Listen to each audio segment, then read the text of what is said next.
안녕하세요. 책한민국입니다. 오늘 소개할 책은 병에 걸려도 잘 사는 법. 지은이는 화타 김영길. 1946년 서울에서 태어났다. 서울대 천문학과를 다녔다. 어느 날 하늘의 길과 생명의 질서가 같다는 생각에 이르렀다. 1983년 한약업사 자격시험에 합격해 강원도 인제와 홍천 사이 방태산 화전마을로 들어가 한약방을 개업했다. 약초가 지천으로 널린 청정지역에서 화전마을 사람들과 더불어 지내며 한의학의 깊이를 더하고 싶다는 생각이 있었다. 그러나 정작 그가 마주친 건 농약과 비료로 인해 암이나 간 경변 등 각종 불치병에 노출된 주민들이었다. 그렇게 16년 동안 산간마을 주민들을 환자 겸 스승으로 삼아 살아있는 한의학 체험을 쌓았다. 찾아온 환자들이 의술이 용하다며 그를 중국의 전설적인 명의 화타라고 불러서 이를 호처럼 쓰게 되었다. 이후 30년간 도시에서 한약방을 운영했다. 이 책은 저자가 수많은 불치병, 난치병 환자들을 진료한 사례와 경험을 질병별로 정리한 것이다. 저서로 누우면 죽고 걸으면 산다. 총알 개미가 있다.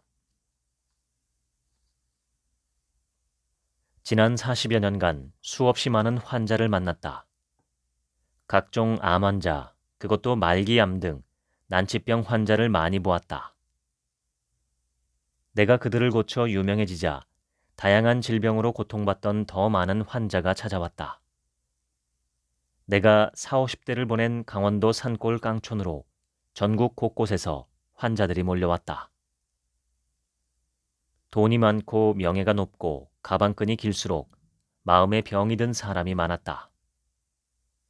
이들 환자 선생님들을 보면서 배운 것은 놀랍게도 마음과 몸은 하나라는 사실이었다. 사람은 정신과 육체가 하나인 존재임을 알게 됐다. 정신이 건강하지 않으면 제 아무리 몸에 좋은 보약을 먹고 운동을 하고 몸에 좋은 일을 해도 몸이 좋아지지 않는다는 사실을 깨닫게 됐다. 여기서 정신이 건강하지 않다는 건 상식적으로 생각할 수 있는 여러 가지를 의미하지만 그중 가장 나쁜 건 오만이다. 겸손하지 않은 게 제일 해롭다. 남도 다치고 나도 다친다. 겸손하지 않으면 몸을 고칠 수 없다. 아니, 겸손하지 않아서 병이 온 것이라고 해도 과언이 아니다. 겸손을 가르치려고, 겸손을 배우라고 병이 찾아온 것이란 말이다. 오만은 무지의 산물이다. 아는 게 없으면 모르는 것도 없다. 그래서 다 안다고 생각하는 오만이 하늘을 찌르게 된다. 오만은 또한 열등의식의 소산이다. 업신여김을 당할까봐 허세를 부리는 것이다. 마음이 오만으로 가득 차 꽉 막혀 있으면 몸이 움츠러든다. 움츠린 몸은 질병의 원인이다. 건강을 위한 나의 제언은 매우 단순하다. 움직이라는 것이다. 걷든 뛰든 몸과 마음이 허락하는 대로 움직여야 한다. 아프다고 누워 있으면 아프지 않은 사람도 아프게 된다. 도저히 걸을 수 없는 상황이라면 상체라도 움직여야 한다. 아프지 않은 사람도 아픈 사람도 움직여야 한다. 몸을 움직이지 않으면 몸이 굳고 서서히 죽어갈 수밖에 없는 것이 자연의 이치다. 나는 환자들에게 걷고 또 걸으라고 권한다. 걷다 보면 교만과 겸손의 차이를 저절로 알게 되기 때문이다.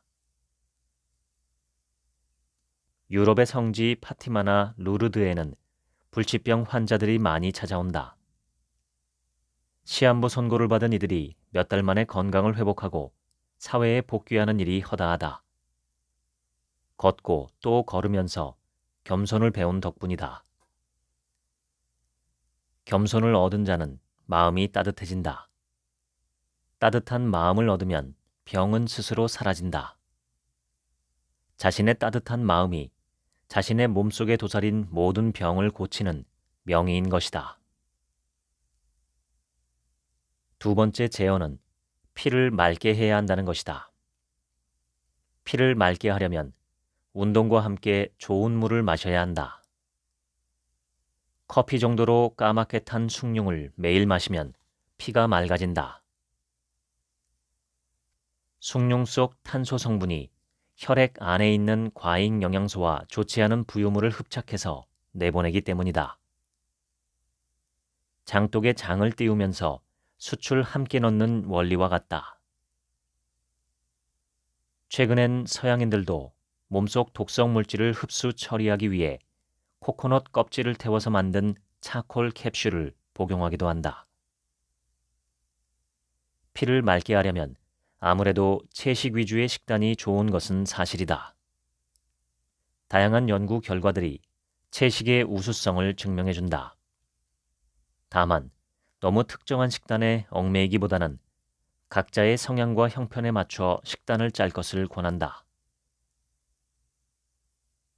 정도만 다를 뿐이지 아프지 않은 사람은 없다. 사람의 몸은 각종 병균과 공존하며 질병을 이겨내면서 살아간다. 문제는 질병이 아니라 질병을 어떻게 다루고 잘 이겨내느냐는 것이다. 혈압, 혈당이 높다면 혈압과 혈당을 끌어올린 생활 습관과 식습관, 마음가짐을 바꿔 일상생활에 무리가 없는 수준으로 조절하면 된다. 암에 걸렸어도 암세포가 늘어나지 않고 통증 없이 일상생활을 할 수 있으면 된다. 사는데 지장 없으면 된다. 그런 사람은 환자가 아니고 건강한 사람이다. 병에 걸려도 충분히 잘 살 수 있다. 내가 지난 40여 년간 만난 환자들이 그 산 증인이다. 그들이 병을 이겨내거나 병과 함께 공존할 수 있었던 비결은 특별한 게 아니다. 병을 다스릴 수 있다는 믿음을 가지고 많이 걷고 바르게 물을 마시고 바르게 숨을 쉬는 등 병의 근본 원인을 치유하는 생활 습관을 일상에서 실천했을 뿐이다. 당신도 할 수 있다. 병을 이겨낼 수 있다는 희망과 용기만 잃지 않는다면, 병에 휘둘리지 않고 꿋꿋이 자신의 삶을 살아가겠다는 의지만 있다면 당신도 잘 살 수 있다. 살다 보면 저절로 알게 된다. 인생의 큰일들은 본인이 결정하는 게 아니라는 것을 말이다. 1980년대 중반 한약업사가 되고 나서 방태산 산중마을로 들어갈 때 내가 꼭 그랬다.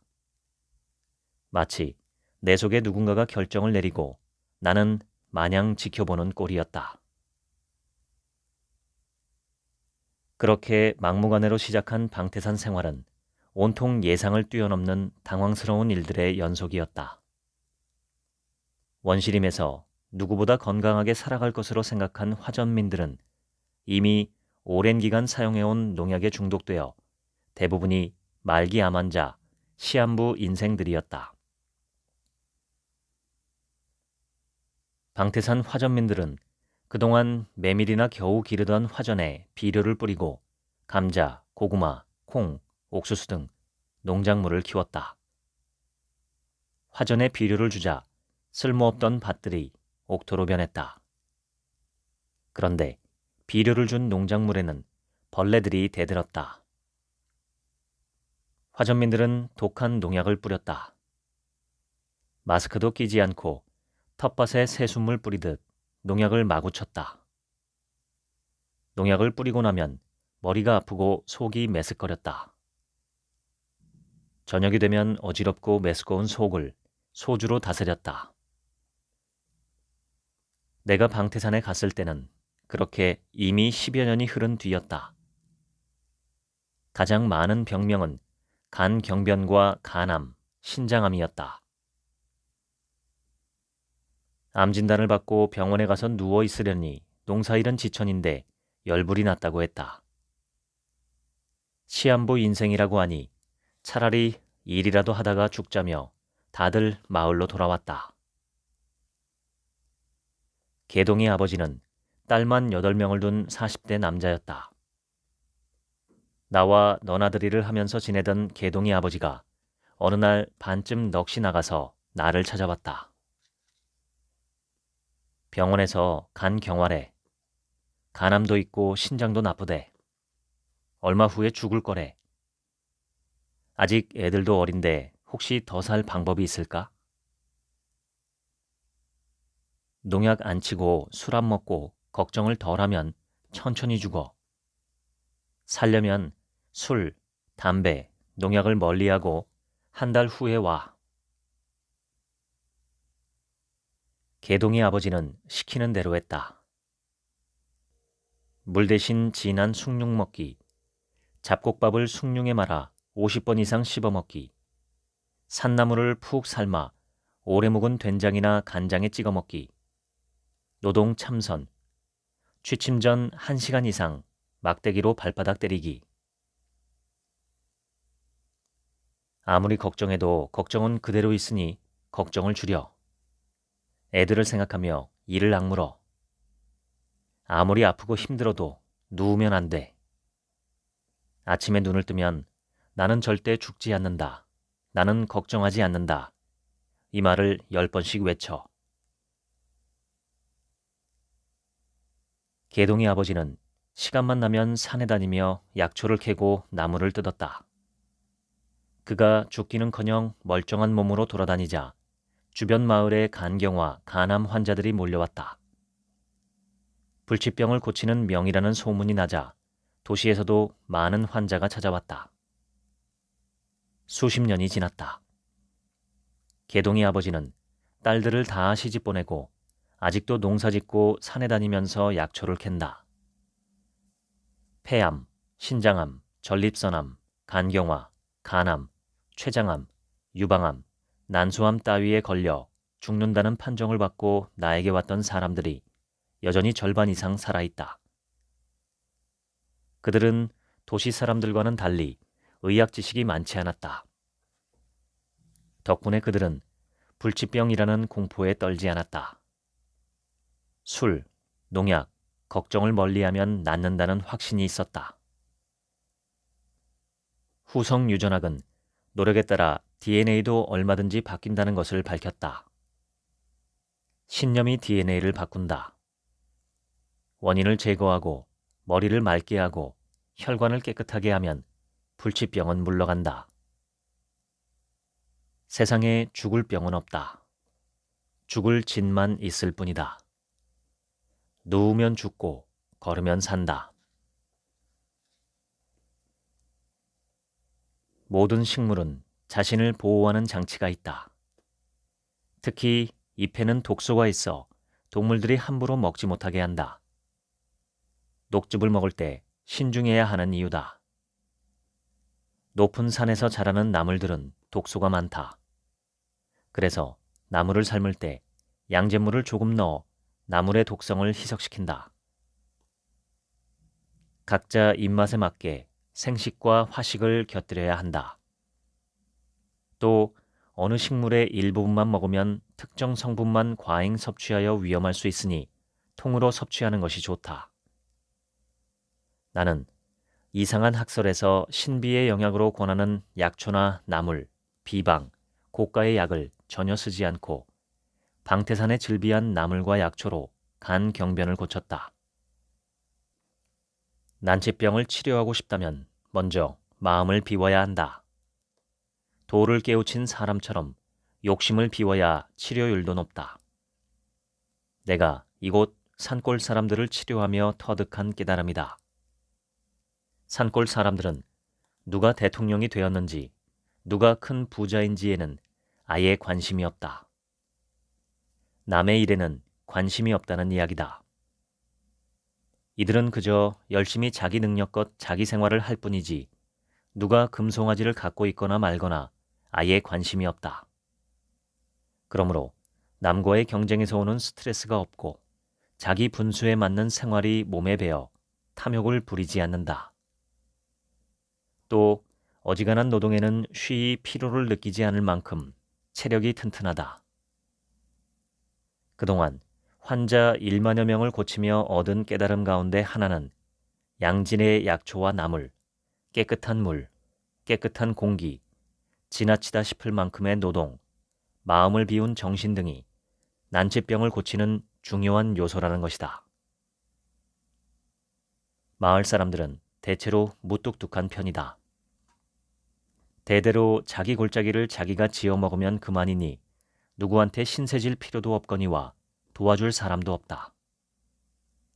우리가 통상 예의와 질서라고 부르는 것은 수많은 사람이 우글거리며 경쟁하는 도시 문화의 산물이다. 자연 속에서 혼자 묵묵히 일하는 습관이 되어 있는 이곳 사람들은 처음 보는 사람을 대하는 태도도 도시 사람들과는 다르다. 딱히 친밀감도 적대감도 보이지 않고 그저 소가 닭 보듯이 담담하게 대한다. 지금 내가 운영하는 한약방 가까이에 국립암센터가 있다. 간혹 항암제를 맞다가 아무것도 먹지 못하는 사람들이 있다. 물을 삼키지 못하거나 삼킨다 해도 즉시 토하는 바람에 치료가 중단되고 결국 죽을 날만 기다리는 신세가 된 환자들이 나를 찾아온다. 환자복을 입고 링거를 꽂고 휠체어를 탄 채로 온다. 이들은 물이라도 한 모금 시원하게 마시다가 죽는 게 소원이다. 이들에게 비방을 처방해주면 며칠 후에는 정장을 하고 웃으면서 걸어서 등장한다. 비방은 무엇일까? 바로 시커먼 숭늉이다. 허준의 동의보감에도 누룽지보다 태운 밥이 소화에는 더 좋다. 태운 밥을 그냥 먹기보다는 밥을 끓여 건더기는 버리고 국물만 먹는다라고 적혀 있다. 항암제는 우리 몸의 핵폭탄이나 다름없다. 특히 몸에 독소가 꽉 차게 된다. 해독에 가장 좋은 게 카본 블랙, 즉 미세한 탄소 분말이 주재료인 시커먼 숭늉이다. 카본 블랙은 몸속의 불순물과 결합하는 성질이 있다. 따라서 시커먼 숭늉을 마시면 몸속 불순물을 흡착하여 혈관을 깨끗하게 만들 수 있다. 현대인에게 제일 무서운 병은 암과 중풍이다. 이 병들은 다 혈관이 지저분해져서 생긴다. 혈관의 길이는 10만 킬로미터에 달한다. 지구 2바퀴 반을 도는 길이다. 검은색 숭늉이 혈관을 깨끗하게 하고 혈액을 맑게 하는데 큰 역할을 한다. 왜 누룽지를 80에서 90%만 태울까? 100% 태우면 탄소가 되고 만다. 80에서 90%쯤 태워야 곡물의 속껍질과 신운이 살아있다. 간혹 태운 음식은 암의 원인이라고 꺼리는 사람들이 있다. 물론 동물성 단백질이나 지방질은 태우면 몸에 해롭다. 그러나 식물성 단백질이나 지방질을 태운 것은 전혀 해롭지 않다. 태운 곡식 이야기는 성경에도 나온다. 곡물을 보관하기 어렵던 시절에는 태워서 가지고 다녔다. 원리주의자인 안식교인들은 볶은 곡식을 먹고 상처가 나면 이 곡식을 태워 환부에 발랐다. 태운 곡식을 피부에 바르는 연고처럼 사용한 것이다. 사람에 따라서는 현미가 맞지 않는 사람도 있다. 이럴 땐 백미를 써야 한다. 다음은 화타식 숭늉, 시커먼 숭늉 만들기다. 1. 귀리, 보리, 밀, 백미를 자기 취향에 맞게 섞어 밥을 짓는다. 여기서 밀은 되도록 겉껍질을 벗긴 것이다. 백미는 진창미, 즉 창고에 오랫동안 보관한 묵은 쌀이 좋다. 되도록 진창미를 80% 이상 넣는다. 2. 이 밥을 80에서 90% 태워서 누룽지를 만든다. 3. 이 탄 누룽지를 작은 입자로 만든다. 4. 그릇에 거름망을 놓고 이 누룽지를 넣는다. 여기에 뜨거운 물을 부어 우려낸다. 커피처럼 검은 물이 나올 때까지 수차례 우린다. 진창미란 창고에 들어있는 묵은 쌀을 말한다. 동의보감에서는 진창미가 비장을 돕고 갈증, 정서불안, 설사, 이지를 다스린다고 했다. 조선시대 실록을 보면 임금들은 식후의 산삼차보다 숭늉을 더 좋아했다. 예전에 젊은이들이 군대에 가면 약간 색이 바랜 밥이 나왔다. 이 밥을 먹은 군인들은 소화불량이 없었다. 사회에서 소화를 잘 못해 애먹던 청년들도 군대에서는 훨씬 많은 양을 먹고도 소화를 잘 시켰다. 바로 진창미로 지은 밥이다. 요즘에도 우리나라의 양곡 창고에는 진창미가 넘친다.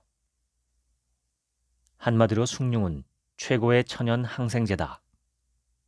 인공 항생제는 세균에 대한 내성을 키우고 인체의 면역력을 떨어뜨리지만 천연 항생제는 인체 미생물과 아주 친밀한 관계를 맺으면서 못된 세균을 죽이고 면역력을 키운다. 약보, 불여, 식보라는 말이 있다. 음식으로 고칠 수 없는 병은 약으로도 고칠 수 없다. 질병 치료의 첫 단계는 올바른 음식이고 그 음식의 핵심이 숭늉이다. 남의 말에 귀 기울이지 말고 텅 빈 마음, 담담한 마음으로 세상을 바라보자. 분노나 번뇌, 잡념 속에 빠져있는 한 아무리 좋은 건강법이나 양생법도 개밥의 도토리 신세다. 명상과 출장식 호흡, 즉 들숨보다 날숨을 길게 하는 호흡법이 필요하다. 이스라엘의 역사학자 유발 하라리는 20년간 명상 호흡을 하며 21세기 최고의 문명 비평서로 평가받는 사피엔스와 호모데우스를 썼다. 그는 하루에 2시간씩, 새벽과 자기 전에 1시간씩 명상과 출장식 호흡을 했다. 마음을 다스리는 일은 가만히 앉아서 명상에 잠기거나 참선을 한다고 되는 게 아니다. 번뇌, 분노, 집착, 고민 등 정신적인 장애를 극복하려면 몸을 고단하게 만들어야 한다. 중환자는 힘들게 걷는 것만으로도 충분히 중노동이다. 특히 머리에 기운이 오르는 상기병을 막으려면 많이 걸어야 한다. 중환자는 천천히 걷되 출장식 호흡을 하는 게 가장 좋다. 손가락을 꼽아가면서 호흡수를 헤아리다 보면 고민과 망상 같은 머릿속 잡념을 비울 수 있다.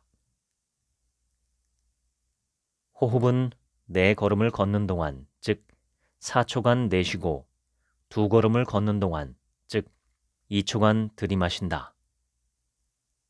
들이마실 때는 우주의 모든 기운이 내 몸에 들어온다는 느낌으로 깊게 숨을 쉰다. 고혈압 증세가 있다면 5초간 내쉬고 2초간 들이마신다. 저혈압이 있다면 3초간 내쉬고 2초간 들이마신다.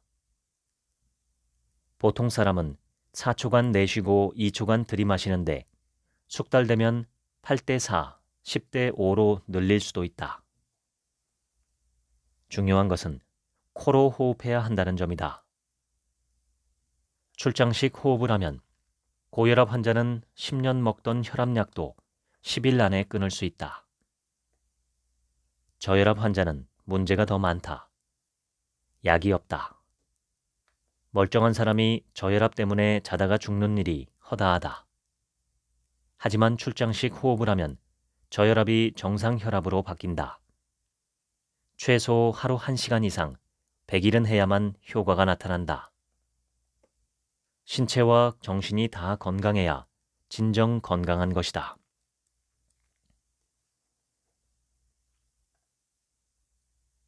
불치병을 선고받은 환자들이 보이는 반응은 다음과 같이 5가지로 나뉜다. 첫째, 세계적으로 유명한 병원을 찾아다니며 치료를 계속한다. 재벌 총수가 치료받았다고 소문난 병원을 찾는 경우가 많다.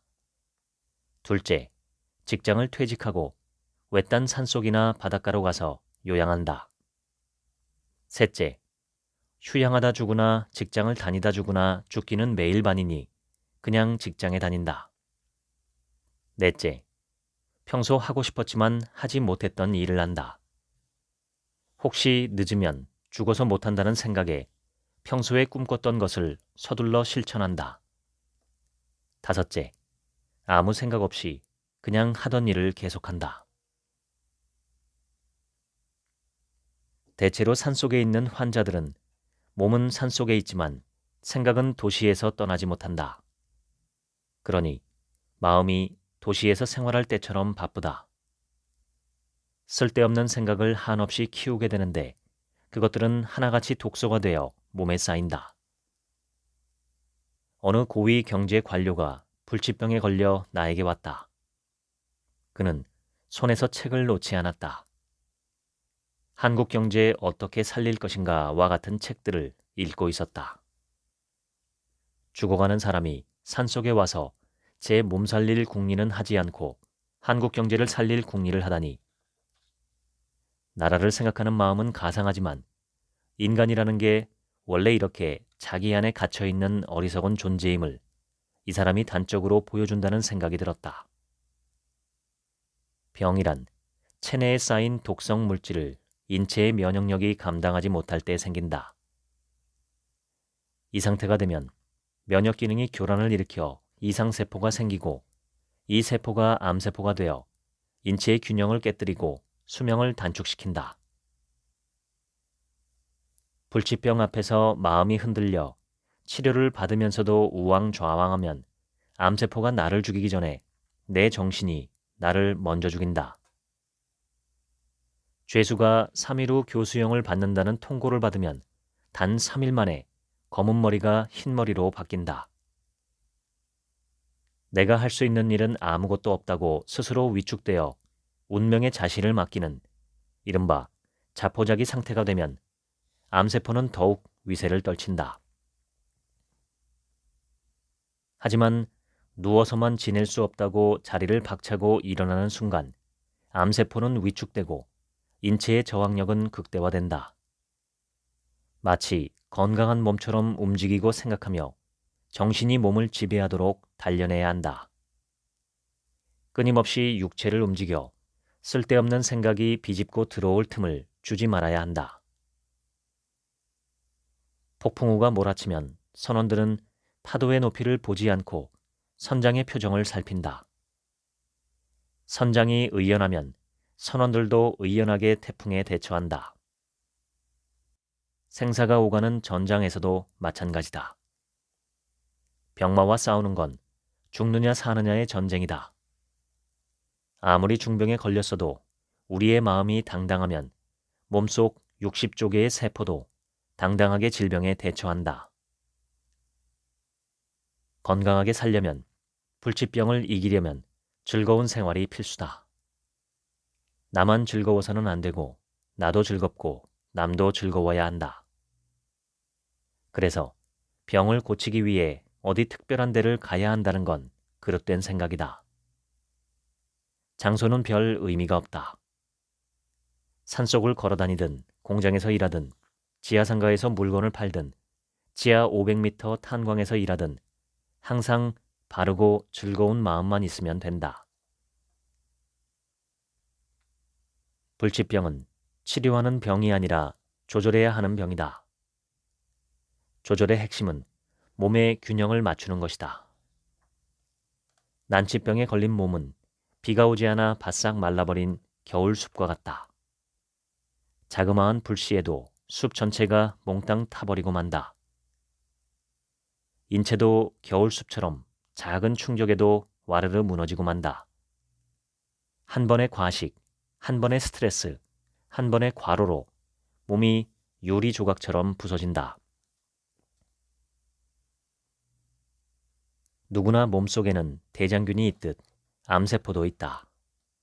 건강한 사람도 하루에 4,000개씩 암세포가 생겼다 사라진다. 내가 약하면 암세포가 사라지지 않고 세포 분열을 해 나를 잡아먹지만 내가 강하면 암세포가 면역력의 힘으로 사라진다. 절망과 불안에 쌓여있는 마음이 희망과 용기로 타올라야 한다. 희망과 용기는 죽음과 목숨을 건 처절한 싸움 끝에 얻는 것이다. 희망과 용기, 이것이 불치병 치료의 시작이다. 자연과학을 전공하고 미국의 유명 대학에서 박사학위를 받은 이 씨는 정년을 몇 해 앞두고 30년 가까이 다니던 직장에서 명예퇴직하여 강화도에 황토집을 짓고 살았다. 어느 날 며칠째 식욕이 없고 피로가 심하고 옆구리가 아파 동네 병원에 갔다. 의사가 서울에 있는 큰 병원에 가보라고 했다. 종합병원에서 정밀검사를 마치자 의사는 간암 말기인데 다른 곳에도 전이되어 수술도 할 수 없으니 항암 치료를 받으라고 했다. 병실에 들어갔다. 고환 암 판정을 받은 미국의 유명한 사이클 선수 랜스 암스트롱은 수술을 여러 차례 하고 항암제와 방사선을 100번 이상 맞고 건강을 되찾았다. 하지만 이는 아주 희귀한 사례로 1,000명이나 10,000명 가운데 하나 있을까 말까 하고 나머지 대부분 사람은 몸 버리고 돈 버리고 후회하지만 그때는 이미 이 세상과 작별한 뒤다. 한 사람의 장수가 공을 세우려면 만여 명의 병사가 죽어나간다. 암스트롱과 같은 영웅이 탄생하기까지 얼마나 많은 사람이 방사선 치료를 받고 항암제를 맞다 죽었을까. 세계보건기구 산하의 국제암연구소는 흡연과 나쁜 음식물을 암 발병의 2대 원인으로 꼽고 그 다음으로 만성 감염을 꼽았다. 유전은 5%로 큰 비중을 두지 않았다. 결국 습관이 95%를 차지했다. 이 박사는 퇴원하자마자 서점에 들러 암에 관한 책을 한 보따리 샀다. 미국에 있는 아들과 일본에 있는 동생에게 암과 관련된 책을 사서 보내달라고 했다. 한 달도 안 돼 미국에서 25권, 일본에서 32권이 도착했다. 영어와 일본어에 능통한 그는 한 달 동안 100권 가까이 되는 책을 읽었다. 이 책들의 저자들은 대부분 의사였다. 그들은 수술할 수 없는 말기암 환자들, 특히 이 박사처럼 다른 곳으로도 암세포가 전이된 환자들은 항암 치료를 받으면 오히려 더 해롭다고 썼다. 암세포를 이기려면 생활 습관을 고치고 암의 공포에서 해방되고 면역을 억제하는 일을 삼가고 적극적으로 부교감 신경을 자극하여 자연 치유력을 높여야 한다는 게 핵심이었다. 식이요법에서 가장 중요한 것은 음식을 식곤증이 생기지 않게 꼭꼭 씹어 먹는 것이다.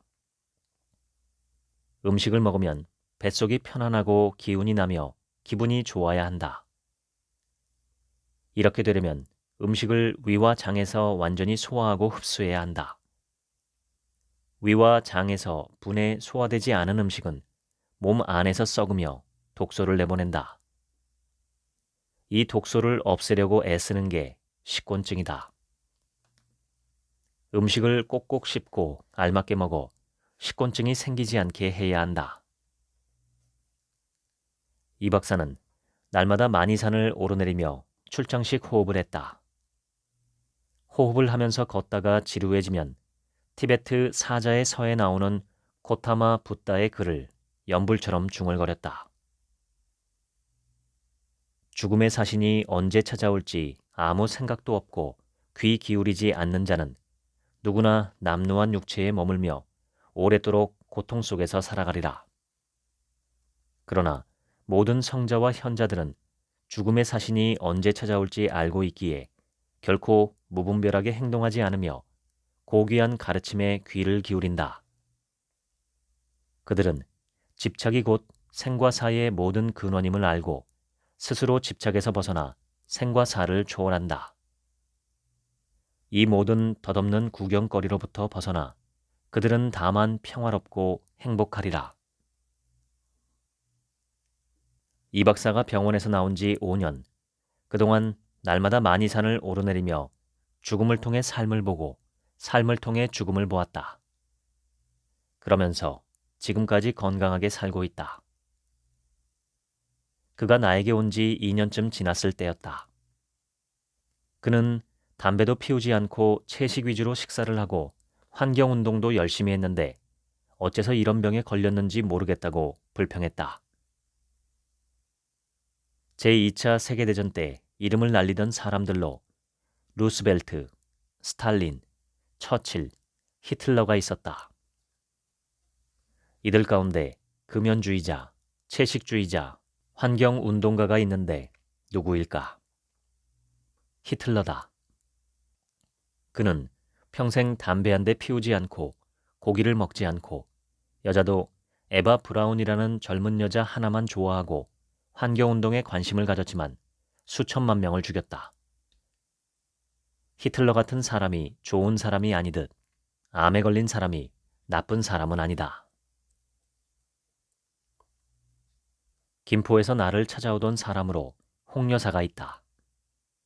홍 여사는 어느 날 아침 자리에서 일어나려고 하는데 몸이 꿈쩍하지 않았다. 전날까지만 해도 멀쩡했는데 밤사이에 다리가 붓고 배가 불러 있었다. 해마다 건강검진을 받았지만 아무런 이상이 없던 그녀였다. 벽을 잡고 일어나려다가 쓰러지며 의식을 잃었다. 눈을 떠보니 흰 벽과 천장이 보이고 친정어머니의 근심 어린 모습이 있었다. 간경화로 복수가 차서 죽을 뻔했는데 이젠 괜찮단다. 홍 여사는 병실에 누워 치료를 받고 안정을 취했다.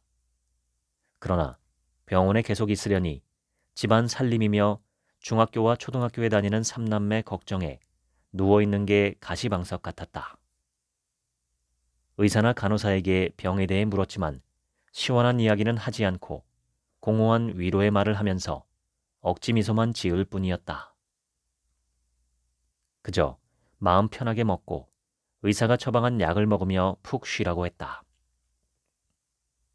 조바심이 난 홍 여사는 병원 휴게실에 있는 컴퓨터로 간경화 복수를 검색해봤다.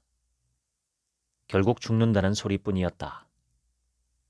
간경화도 불치병인데 복수까지 찾다면 이미 이 세상하고는 끝장이라는 것이다. 게다가 여자관계가 복잡한 남편을 두고 병실에 누워 있으려니 지옥에 있는 거나 다름없었다. 어느 날 동생이 찾아와 책을 주며 아무리 죽을 병에 걸려도 누워있으면 죽고 걸으면 산다는 이야기를 전했다. 책을 읽고 난 그녀는 병원의 만류를 무시하고 그냥 퇴원했다. 홍 여사는 항상 생각이 많았다. 별의별 쓸데없는 걱정으로 머릿속이 차 있었다. 아이들 걱정, 남편 걱정, 시집 걱정, 친구 걱정, 나라 걱정, 지구 환경 걱정. 그녀는 철들고 나서 줄곧 쓸데없는 생각과 걱정만 하며 살아왔다고 해도 과언이 아니었다. 미국의 미래학자 엘빈 토플러는 저서 부의 미래에서 생각은 중요한 거다. 그런데 우리가 생각하는 사실의 대부분은 거짓투성이다. 우리가 믿는 것들도 대부분은 거의 모두 다 어리석은 것이다. 오늘날 데이터와 정보, 지식이 우리 주변에서 넘쳐나지만 우리가 아는 대부분의 사실은 점점 더 진실에서 멀어지고 있다 라고 했다. 생각은 걱정이고 잡념이다. 집중력이 떨어지면 잡념이 커지고 집중력이 커지면 잡념이 적어진다. 그녀에게 죽고 사는 문제, 즉 병이 낫고 안 낫고는 집중력과 잡념의 싸움이었다. 그녀는 틈만 나면 출장식 호흡을 했다. 앉아서도 걸으면서도 누워서도 출장식 수식관을 했다. 수식관이란 자기 호흡 수를 세면서 집중하는 것을 말한다. 되도록 걸으면서 하는 수식관을 했다. 처음에는 3분만 걸어도 숨이 찼는데 2달이 지나자 2시간을 계속해서 걸어도 다리가 붓거나 힘들지 않았다. 왜 걸으며 호흡하는 게 좋을까? 사람의 기운은 근육에 저장되는데 허벅지 근육이 사람 몸 전체 근육의 70%를 차지한다. 단전에 기를 모으려면 허벅지 근육이 튼튼해야 한다. 기가 실제로 모이는 창고는 허벅지다. 반년이 지나자 홍 여사는 더는 다리가 붓거나 나빠지지 않았다. 병원 검사 결과 간 경변 증세가 줄어들어 거의 정상 수치가 되었다. 그러나 수치가 정상이라고 해서 건강한 사람이 된 것은 아니다. 살얼음과 빙하는 똑같은 얼음이라도 단단하기는 하늘과 땅 차이다. 그녀의 정상 수치는 작은 충격에도 쉽게 깨질 수 있다. 홍 여사의 일과는 다음과 같았다. 아침에 일어나자마자 물 한 잔을 씹어 먹는다. 부종이 있으면 그 절반을 먹는다. 물은 냉장고에 있는 찬물이나 끓인 물이 아닌 생수를 마신다. 한 모금 한 모금 입에 물고 30번, 40번을 씹어 먹는다. 동의보감에 고치법이 있다. 잠자리에서 일어나자마자 이를 30번에서 40번 정도 부딪히는 것인데 물을 입에 물고 씹으며 하면 더욱 좋다. 점심을 먹고 나서는 즉시 걸었다. 대부분 환자들은 식사 후에 앉아있거나 누워있는데 몸의 효율을 높이려면 식후 30분간 출장식 호흡을 하면서 걷는 게 좋다. 과식은 환자에게 독약만큼 해롭다. 밥을 먹고 나서 즉시 천리길을 떠나는 나그네라 생각하고 식사량을 조절해야 한다. 식곤증이 오지 않을 정도로 꼭꼭 씹어먹는 게 적정량의 식사다. 취침 2시간 전에 한약을 먹고 30분간 걸은 다음 5분간 반욕을 한 후 잠자리에 든다. 누워서도 잠을 자는 게 아니라 와선을 한다. 와선은 누워서 하는 참선으로 잠자리에 누워 3초간 내쉬고 2초간 들이마시는 출장식 호흡을 잠들 때까지 한다. 한동안 소식이 없던 홍 여사가 다시 나타난 것은 거의 1년 만이었다. 언뜻 보기에도 10년 이상 젊어진 건강한 모습이었다. 그녀는 그동안 한약이건 양약이건 약은 전혀 먹지 않았고 병원에도 가지 않았다고 했다. 그러면서 남편이 죽고 난 뒤 경제적으로 힘들었다고 했다. 홍 여사의 남편은 행운과 재주와 체력을 타고난 사내였다. 골프를 쳐도 항상 돈을 땄고 카지노에 가서도 거액의 돈을 땄고 부동산에 손을 대는 것마다 땅값이 엄청나게 올랐다. 친구들은 황금손을 가진 사나이라고 부러워했다. 사업을 확장해 중국과 베트남에 큰 공장을 세웠는데 어느 날 사업의 위기가 닥쳤다. 평생 처음 어려움을 당하자 남편은 우울증에 빠지며 미국 유학 시절에 손대었던 고단위 마약에 깊이 빠져들었다. 순식간에 회사 상태가 나빠졌고 파산하고 말았다. 그러자 남편은 스스로 목숨을 끊고 말았다. 소년 등과 부득호사라는 말이 있다. 어린 나이에 과거에 급제하면 곱게 죽지 못한다는 뜻이다. 나면서부터 부모 재산으로 아무런 경제적 어려움 없이 평생 떵떵거리며 살던 사람은 인생의 위기가 닥치면 그것을 헤쳐나갈 의지나 용기를 내지 못한다. 그래서 순식간에 패가 망신을 하든지 자살을 선택한다. 그녀는 남편이 죽은 뒤 반지하 새방으로 이사를 했다. 그녀가 인생을 살펴보면서 확신하게 된 사실은 발이 빠르다고 다른 박질에서 우승하는 것도 아니고 힘이 세다고 싸움에서 이기는 것도 아니며 지혜가 있다고 먹을 것이 생기는 것도 아니고 슬기롭다고 돈을 모으는 것도 아니며 아는 것이 많다고 존경을 받는 것도 아니다. 누구든 때가 되어 불행이 덮쳐오면 당하고 만다는 것이었다. 알 수 없는 미래에 얽매이지 말고 오늘을 즐겁게 보내자는 게 그녀의 결론이었다. 먹고 싶은 것 먹고 하고 싶은 것 하며 편안하게 지내세요. 의사는 담담하게 말했지만 결국 얼마 안 있으면 죽을 테니 아무렇게나 지내라는 말이었다. 자네가 먼저 죽을지 내가 먼저 죽을지 해마다 찾아와서 안부를 묻겠네. 내가 이렇게 밥 잘 먹고 술 잘 마시고 잘 움직이고 잘 자는데 그렇게 호락호락 죽을 것 같은가? 간암 말기로 생존기간이 6개월 정도 남았다고 진단한 의사에게 이렇게 이야기했다면 여러분은 분노에 찬 넋두리라고 생각할지 모른다. 김 사장이 이렇게 호기 어린 독서를 퍼부을 수 있었던 자신감은 어디서 나온 것일까? 친구의 동생으로 어릴 적부터 나와 알고 지낸 그는 당시의 심정을 담담하게 말했다.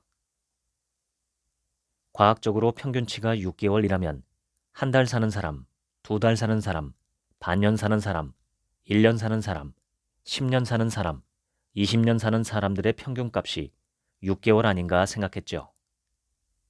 그 말인즉 한 달이나 2달을 살 수도 있지만 10년이나 20년도 살 수 있다는 뜻이라고 생각했습니다. 그래서 이제부터는 20년을 아니 30년을 사는 쪽으로 나가자고 마음을 정하니까 무겁던 몸이 가벼워지고 머릿속에도 시원한 바람이 불어오는 것 같았어요. 물론 의사가 친한 친구의 동생이라서 그런 말을 할 수 있었죠. 스포츠 의학을 전공한 60대의 김 사장은 스포츠 의료기구 공장을 세워 성공한 기업인이다. 성공하기 위해 엄청나게 노력했는데 주위에서는 그의 건강을 많이 염려했다. 저렇게 일을 많이 하고 심하게 운동하고 저렇게 많은 술을 매일 마시다가는 큰일 나지. 스포츠와 의학에 전문 지식이 많다고 자부한 김 사장은 남의 의견에 조금도 귀를 기울이지 않았다. 젊었을 때 역도 선수로 활동한 그는 60대가 넘도록 무거운 바벨을 든다든지 무거운 짐을 지고 북한산을 뛰어오르는 따위의 힘든 운동만을 운동이라 여겼다. 천천히 걷는 것은 할머니나 하는 거야 라고 말하곤 했다. 또래나 젊은이들을 만나면 팔씨름을 청했다. 또 아무리 술을 마셔도 다음날 새벽엔 반드시 일어나 헬스클럽에 가서 1시간가량 운동했다. 술도 남보다 많이 마시고 고기도 남보다 많이 먹었다. 건강에 관한 지식도 전문가 못지않았다. 하지만 그의 격한 운동은 젖산을 많이 발생시켰고 이는 암세포에 좋은 먹이가 되었다. 젖산 호흡을 하는 암세포에게 젖산을 듬뿍 공급해서 암세포 증식을 도와준 셈이다. 그가 나를 찾아왔다. 나는 암치료에 대한 자연요법을 이야기하며 우리 인체에 있는 2가지 순환계에 대해 설명해 주었다. 첫째가 혈액순환계다. 올바른 식사를 해야 혈액이 깨끗해진다. 무엇이 올바른 식사인지는 각자가 알아서 정할 일이다. 2번째 순환계는 림프계다. 림프계는 면역력과 백혈구를 관장하므로 림프계가 활성화되어야 면역력이 커진다. 그는 필요한 약재를 싸들고 장성 충령산의 편백나무 숲을 찾아 30년 살기 프로젝트를 시작했다. 우선 바른 숨쉬기를 했다. 구슬이 서말이라도 꿰어야 보배다. 아무리 공기가 좋아도 바르게 숨을 쉬지 않으면 소용없다. 위파사나 호흡을 했다. 여기서 위는 인간 존재의 특성인 무아, 즉 내가 없음이고 파사나는 통찰을 말한다. 고통과 번민은 나를 의식하는 데 있다. 그리고 모든 불행은 나와 남을 비교하는 데 있다. 내가 없으면 불행도 없는 법이다. 위파사나 호흡이야말로 바로 나를 없애는 수련이다. 호흡에 집중하는 순간에 번뇌는 사라진다. 그는 하루도 거르지 않고 천천히 출장식 호흡을 하며 편백나무 숲을 걸었다. 처음에는 머릿속에서 번뇌와 망상이 떠나지를 않았지만 한 달쯤 지나자 위파사나를 조금 이해할 수 있었다. 식사는 철저한 저염식, 저당식, 유기농 채소, 산나물 위주로 하고 수시로 곤드레밥을 지어 먹었다.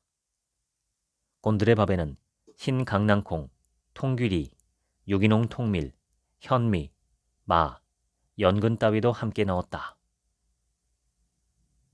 평소 지니고 다니던 휴대전화 2대는 다 버렸다. 자동차도 없앴다. 일주일에 집과 회사에 딱 한 번 전화를 걸었다. 그가 없어도 회사는 별탈 없이 굴러가고 가정도 별일 없었다. 사실 병을 치료하려는 사람이 회사나 가정을 걱정하는 건 쓸데없는 짓이다. 오스트리아의 유명한 산악인 하인리히 하러가 티베트의 수도 라사에서 겪은 경험을 감동적으로 기록한 티베트에서의 7년을 보면 13살의 어린 달라이 라마가 하러에게 말한다. 우리 티베트 속담에 이런 말이 있지요. 될 일은 걱정할 필요가 없고 안 될 일은 걱정해봤자 소용없다는 말입니다. 김 사장은 인근 마을에 작은 방 하나를 얻어 혼자 생활하며 직접 밥을 짓고 빨래하고 청소했다. 그의 수첩에는 2,500명이 넘는 지인의 명단이 있었다. 골프나 사업, 술, 카지노 친구이거나 회사와 관련된 공무원들의 이름이다. 골방에서 밥 짓고 빨래하고 청소하고 산길을 걷다 보니 그 많은 친구들이 자신을 말기 암 환자로 만든 공범이었다는 생각을 지울 수 없었다. 혼자 있어도 외롭지 않고 스스로 먹을 것, 입을 것을 해결할 때 사람들은 그를 자유인이라고 한다.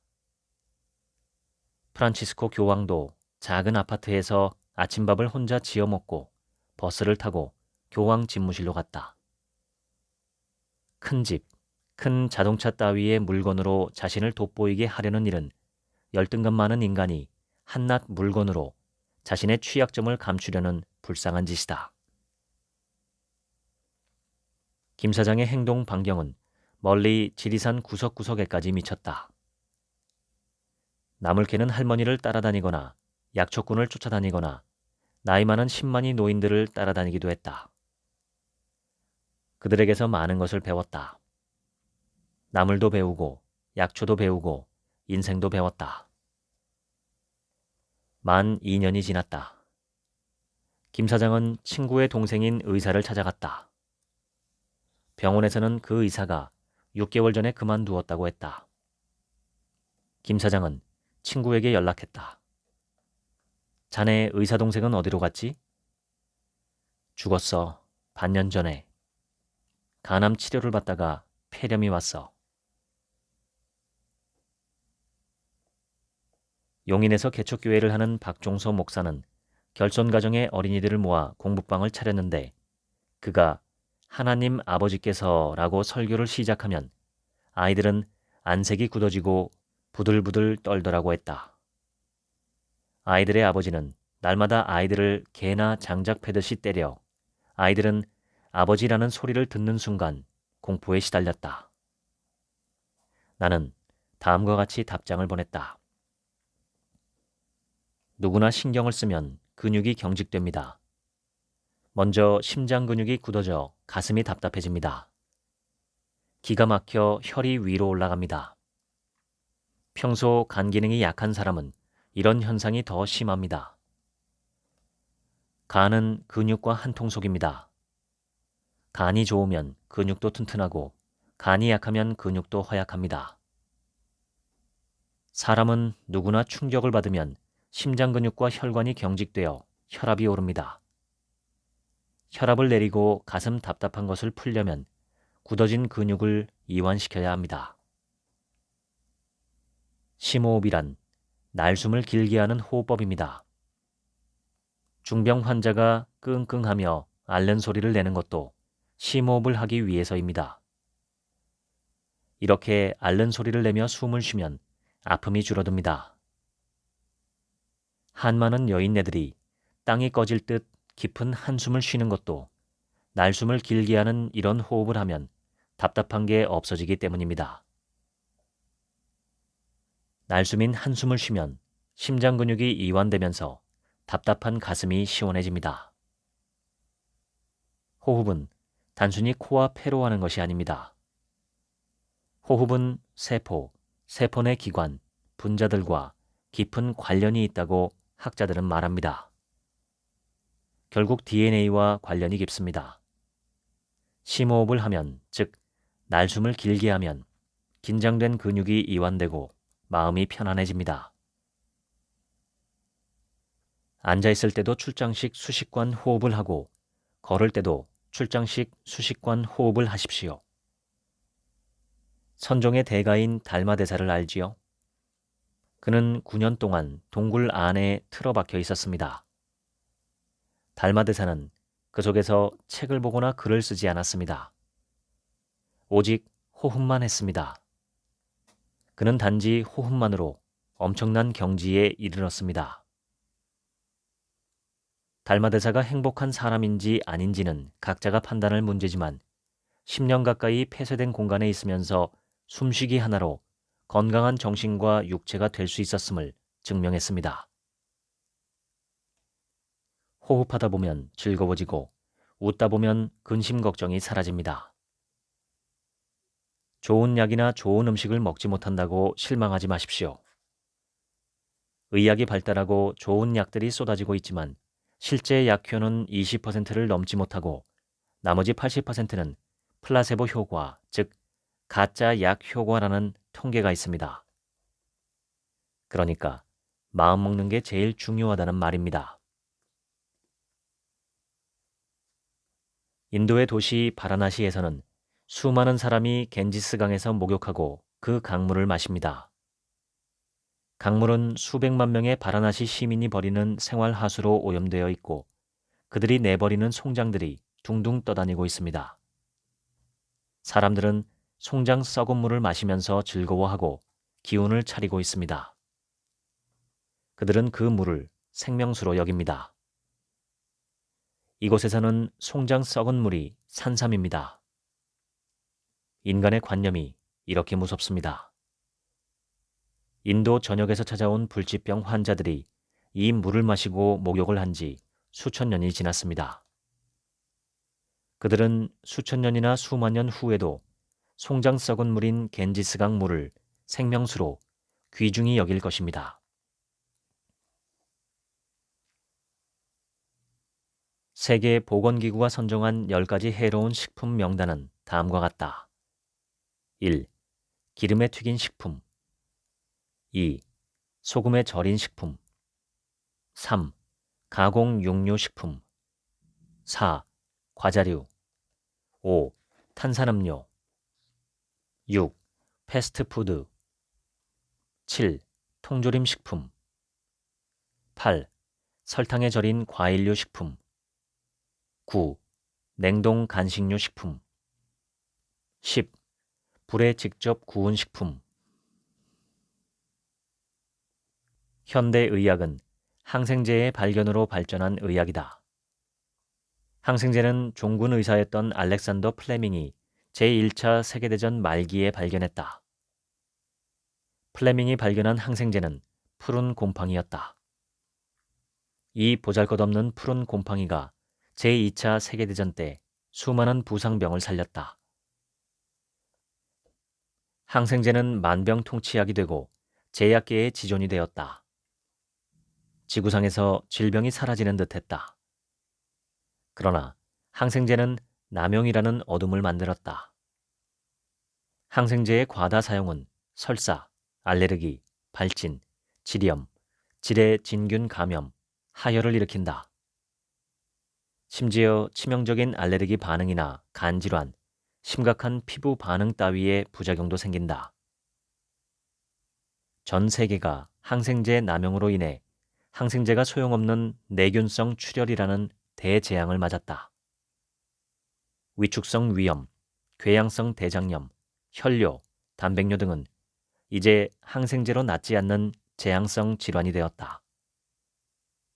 위축성 위염은 위암으로, 궤양성 대장염은 대장암으로, 신장성 하혈은 투석과 신장 이식으로 이어진다. 항생제 남용으로 생긴 병이 현대의학의 사각지대가 된 것이다. 무엇보다 중요한 게 걷는 것이다. 몸이 약한 이 박사는 천천히 걸었다. 천천히 걷기는 특히 머리를 많이 쓰는 일을 하는 사람들에게 대단히 중요하다. 빨리 걷거나 뛰다 보면 열이 위로 올라가 머리는 뜨거워지고 하반신은 차가워진다. 감기에 걸린 듯 두통이 생기고 코가 막히고 위가 개운치 않고 뭔가 꽉 막힌 기분이 드는 것은 대부분 머리가 뜨거워진 데서 비롯된다. 천천히 걸으면 기운 순환이 원활히 이루어져 위가 차갑고 하반신이 따뜻해져서 한의학에서 말하는 두한 조결의 건강한 상태를 유지할 수 있다. 미국 건국에 한 몫을 한 벤저민 프랭클린은 아침에 눈을 뜨면 맥주를 마셨다. 종일 마셨다. 머리맡에 자리끼로 맥주를 둘 정도였다. 그가 85살까지 장수한 비결이기도 하다. 맥주는 살균한 물이다.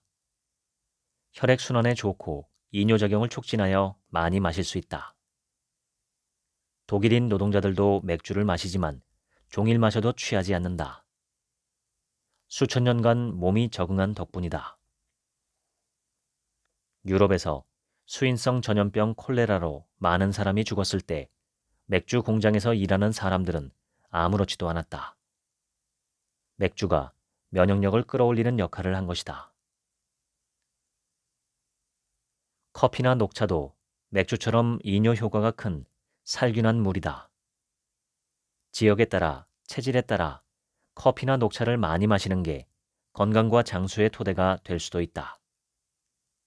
하지만 우리는 다르다. 맥주를 많이 마시면 취하고 커피를 많이 마시면 가슴이 뛰고 잠을 못 자는 사람이 많다. 그런 점에서 진한 숭늉이야말로 우리 몸에 가장 최적화된 건강과 장수의 지름길이다. 걷기와 출장식 호흡, 그리고 검은색 숭늉 마시기, 이 세 가지가 대사증후군을 없애는 가장 쉽고도 확실한 방법인 것이다. 2017년 네이처에 실린 한 논문은 높은 이상이 있으면 그 이상이 실현될 때까지 병도 걸리지 않고 늙지도 않는다라고 지적했다. 미국의 뉴스 전문 채널 CNN을 설립한 테드 터너의 부친은 일찍이 성공하자 우울증과 알코올 중독증에 시달리다가 자살하고 말았다. 해밍웨이는 소설가로 성공하고 노벨상까지 받았지만 자살을 선택했다. 이 두 사람은 성공에 뒤이어오는 우울증과 무의미함 때문에 죽었다고 볼 수 있다. 유명한 사람이 되지 말고 유용한 사람이 되라는 가르침이 가치 있게 느껴지는 사례다. 지금까지 병에 걸려도 잘 사는 법 파트 1 낭독해드렸습니다. 나머지 파트 2와 하루치 생각은 내일 낭독해 올리겠습니다. 감사합니다.